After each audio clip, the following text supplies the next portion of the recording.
morning, guys. Good morning, boys! Here's the invoice. Thank you. Bye, Kuya. Drive safe.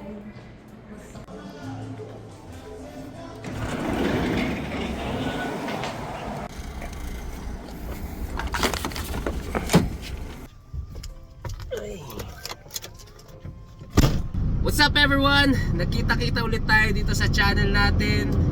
Sobrang tagal ko nang hindi nakapag-upload ng videos kasi talagang sobrang busy at wala rin naman bago sa akin. Paulit-ulit lang yung ginagawa ko dito sa buhay ko sa Toronto, Canada. Ngayon nagda-drive ako papunta sa isa sa mga customers namin sa CN Tower yun ngayon First time ko lang ata makakapunta doon, makapag-deliver. Hindi man ako driver sa company na pinagtatrabahoan ko, parang reserve lang ako kapag kulang kami ng driver. Then ako yung isa sa mga tinatanong pa kung gusto ko, kung pwede akong mag-deliver. Okay lang naman kasi sa trabaho lang naman ako palagi. At ang kagustuhan ko sa pagda-drive nakakapasyal ako na hindi lang ng libre kundi binabayaran pa ako, di ba? Saan ka pa? Sa trabaho kasi maghapon lang ako sa loob ng building, so kapag nakalabas ako katulad nito, then nakaka-refresh pa. Nag-iiba yung mood ng araw ko.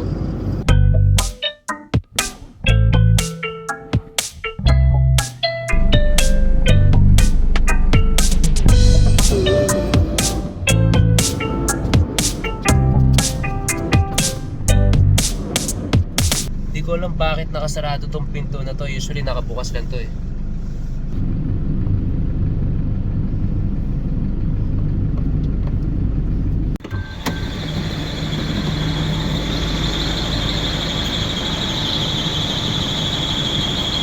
What's up, Simon?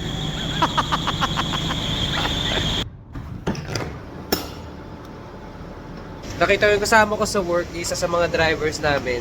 Dito siya. Siguro tong customer to nakalimutan lang umorder kasi hindi naman kami dapat magsabay dito. Ganito pala dito. First time ko lang dito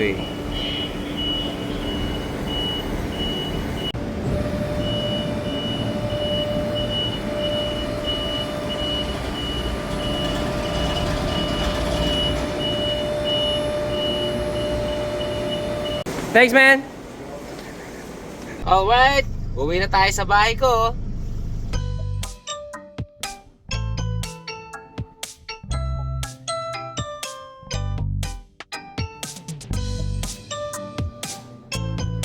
I'm back! Here's a signed invoice. May coffee ka. Wow, ang bilis Thank you!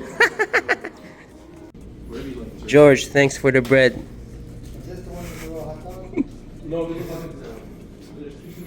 Kita nyo naman, ganun-ganun lang. Nag-deliver lang ako, meron na akong kape, meron pa akong tinapay, meron pa akong Whopper Junior, at meron pa binigay si Denise na yung kasama natin kanina na adobo at kanin. Dito sa work ko, may mga nagmamahal naman sa atin, kaya dami kong pagkain, hindi ko na kailangan bumili ba. Kain na tayo. Ngayon punong-puno na ng pagkain ng tiyan ko. Busog na ako. Meron naman akong magagawin ngayon. At ito ang pagbabalik ng container na kinalalagyan ko pabalik sa airport. Pakita ko sa inyo. Actually, pwede mo nga maging bahay yan kung pwede lang Kinalalasin yung mga yan. Kasi hindi yan tatanggapin dun sa Air Canada kapag mag-iwan ka ng mga basura dyan.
hindi ka mapasukin doon sa Air Canada kung saan ko nire-return yung mga container kapag wala kang safety boots. At saka high visibility vest. Tuloy itong suot ko. Ay. Sa totoo lang, napakalaking tulong ng mga nagbibigay sa akin ng pagkain sa work, kahit mga paganong-ganon lang. Kasi minsan wala akong pagkain, so bibili pa ako. Kapag bumili ka sa labas, ang mahal ng pagkain bago hindi ka pa masyado mabubusog.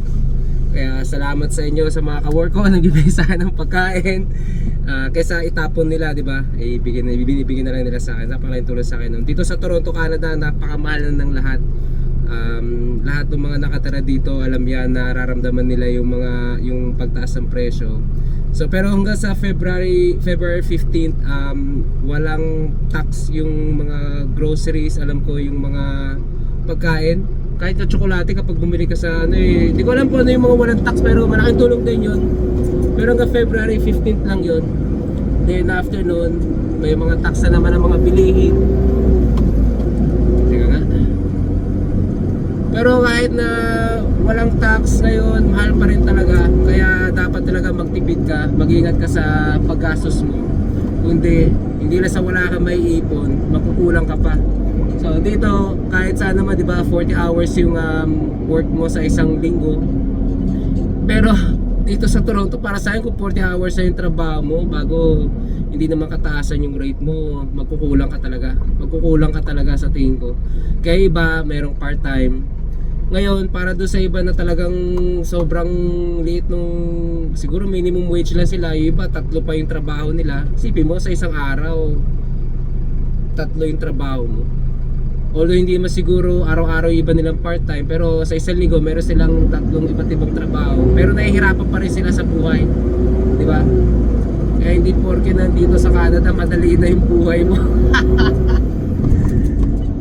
Kahit sa bansa, sa tingin ko mahirap. Kahit sa bansa, kailangan mong maging wise sa paggasta mo. Papunta tayo sa airport ngayon para i-return yung mga container. Then after nun, tapos na ako sa trabaho. Sabado kasi ngayon, kaya naisipan kong gawin to. Pero pag weekdays, hindi ko pwedeng gawin to kasi una, walang oras, tsaka may iba naman pwedeng gumawa nito eh. Yung mga driver namin, ewan ko pa, hindi nila ni-return ngayong week na to, hindi ko alam kung busy sila. Maigi kasi nare-return yan at least para next week, kung may darating ulit ang mga bagong container din, hindi natatambak doon sa yard namin. Kaya din kasi nung bus namin na nakikitang nakatambak dyan. Ngayon dito sa Canada, nasa sayo na ba kung gusto mo magtrabaho, pwede namang hindi. Pero yung tiisin mo yung hirap. Pwede kang magtrabaho, pero tiisin mo kapag nagigipit ka o magtipid ka talaga ng sobra, makaka-survive ka naman. Sa tingin ko makaka-survive ka naman, pero mahirap lang talaga. Tsaka yun nga, kapag may humingi ng tulong sa'yo na pamilya mo sa Pilipinas, wala na, hindi mo na matutulungan yun unless umutang ka ng pera dito para lang may maitulong sa kanila doon.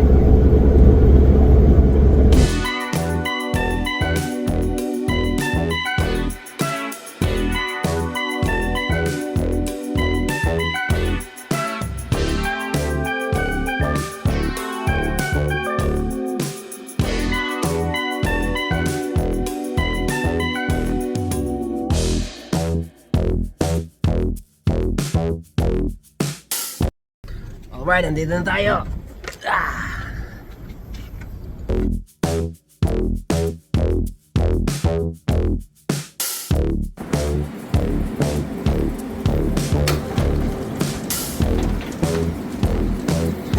Ito mga to, magagaang lang to, kaya hilahin ko lang yan.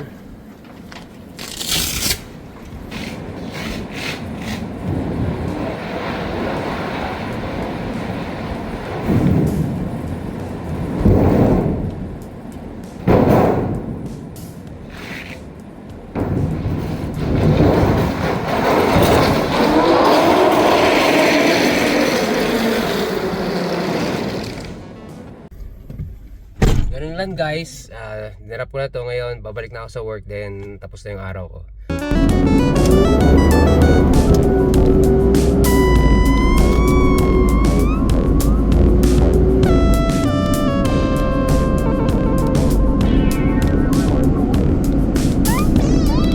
Kapag out na na ako, kaya mukhang madali na ako para hindi sayang oras ko. Marami pa akong gagawin.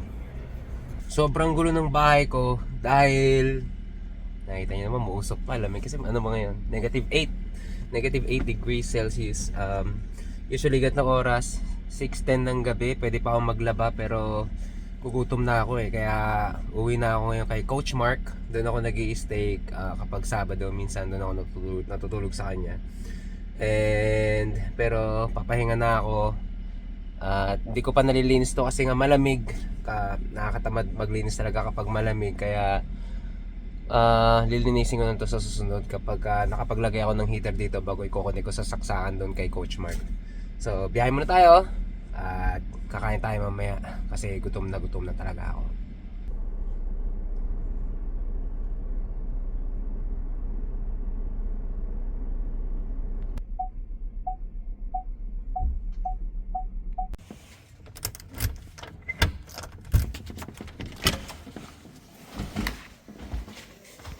Dito ang bahay ni Coach Mark. Pero wala siya dyan ngayon. Dito tayo ngayon sa bahay ng kapitbahay na Pilipino.